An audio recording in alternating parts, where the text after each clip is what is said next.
Oh, it's time for Team Rising. We're going to dig into all the big headlines today. We've got a great squad here. Yes, absolutely. We've got Anisha Singh, Senior Organizing Director at the Center for American Progress, and Benny Johnson, a journalist at the Daily Caller.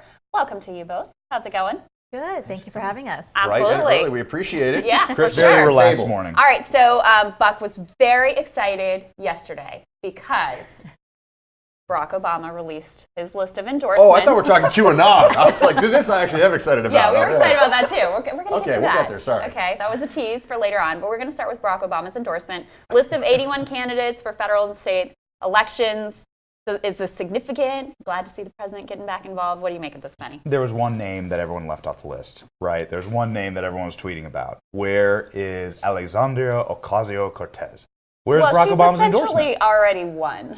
Well, sure, but everyone was wondering, like, where is the president weighing in on this? And that was sort of like the drumbeat of conversation was, well, how is that intersectionality in the Democratic Party going to work with the past president? Is he going to embrace this brand of democratic socialism that is emergent Benny, in the I party? thought the president was a socialist. Isn't that what Republicans were telling us when he was? No, Crystal, secret socialist. Oh, it's What was so secret. shocking to me? So maybe he didn't endorse her to hide his true socialism. It was the first time that we saw Barack Obama not fully endorse socialism. It's really confusing. I think everyone on the right. I see how you turn that around. Everyone on the right was She's being a good sport. a real head scratcher. What do you think about this list, apart from the socialism or lack thereof? I mean, I think the reasoning behind this list is really he's trying to make sure that he's endorsing folks that will end up helping to flip the House, individuals that'll help strengthen the Senate Democratic caucus. He's really concerned about gerrymandering, so he's looking at places where gerrymandering can be influenced and stopped, because that has been a concern. We've seen that the Supreme Court this past term has not been very vocal on how they want gerrymandering to go, and so this is just a concern generally for future elections. Well, I think it was also very strategic, the president is pretty popular, right?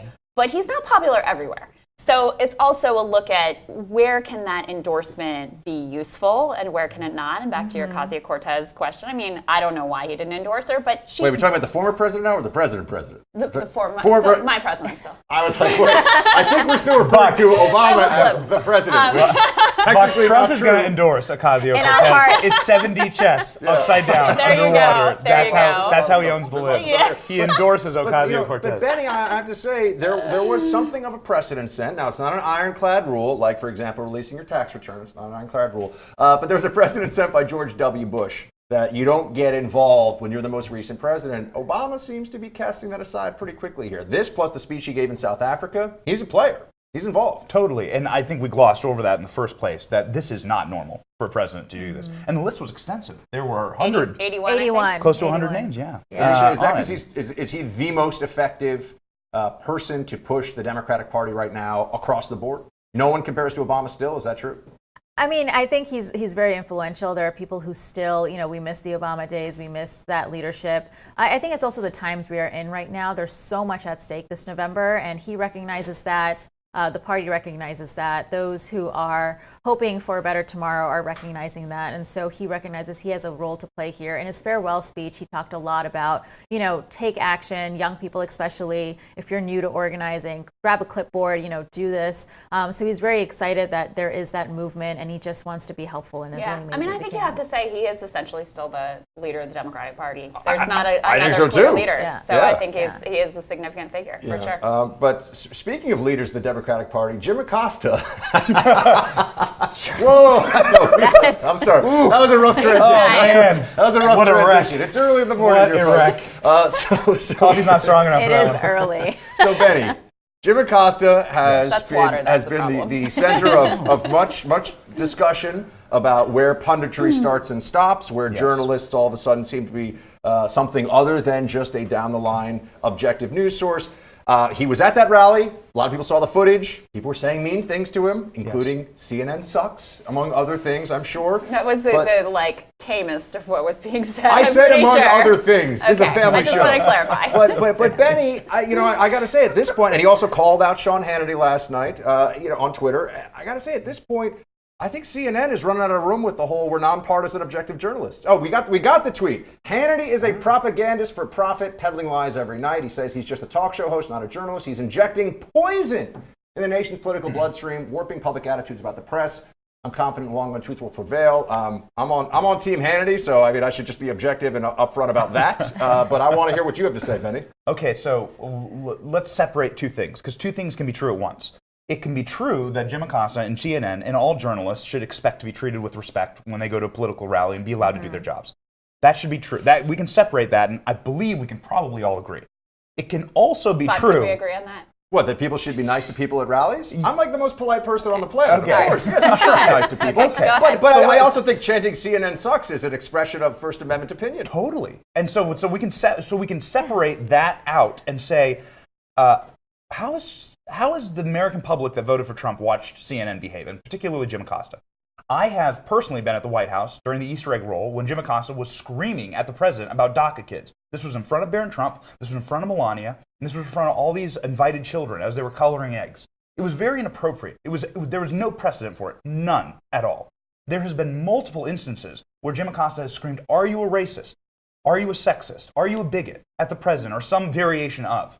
And he has done so in a capacity and in a format at the White House that is not typical for reporters just yelling, typically insults at a president.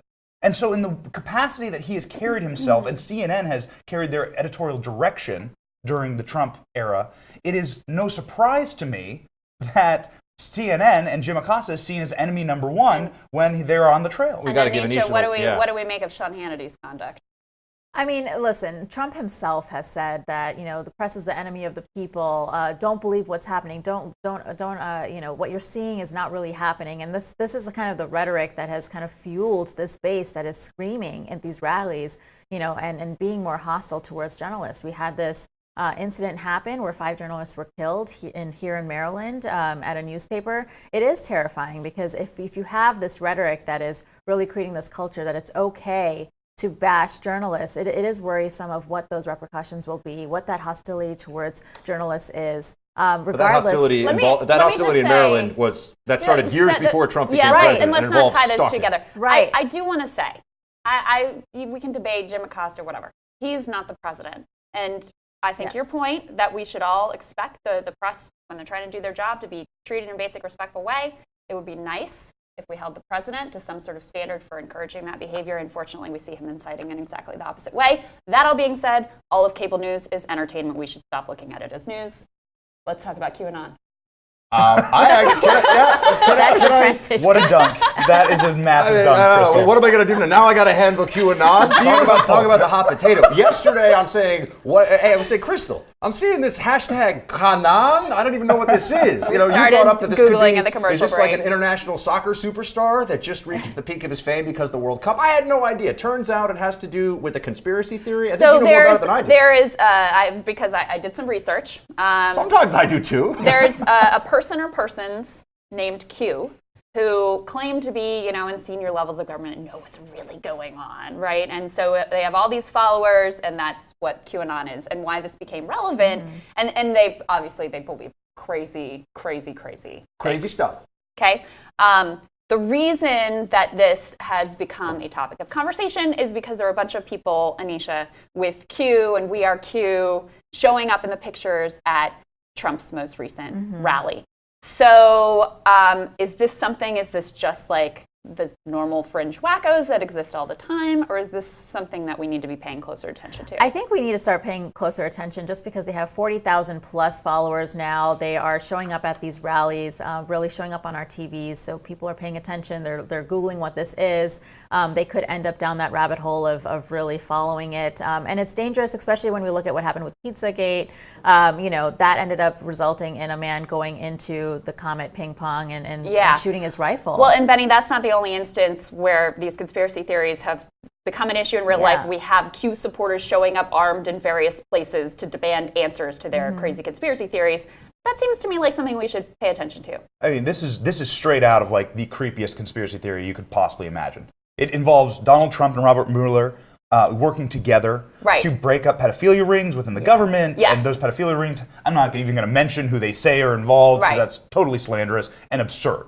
And that Donald Trump and Mueller are actually working together. This whole thing is big. It's insane. I mean, it is the next level insane. He's like the Westboro Baptists of Twitter. Yes. I mean, yes. you know, that, Well, and I think it says something, and then unfortunately, we have to move on because I'm really enjoying you guys. But it says something about the time that we're in where there's always been crazy, but now crazy can all find each other and collect and create more crazy. It's true about it's true about terrorist ideology. It's true about, unfortunately, crazy political ideology, too, here in this country. You guys have been awesome. Thank you so much. Thanks, guys. Thanks for having us. Appreciate Thank it. you. All right, you will never guess. I love the story. What thieves decided to disguise as a baby. Hint, it has a week dedicated to it and does not mind a chum bucket meal. Just like And me. you definitely stay around for that. A new take on an old painting. How it pays. Oh, I love this so much. I forgot we were doing this story. It's my favorite story. How it pays homage to the Trump administration. Oh, Yes, boy. that and more when Rising continues.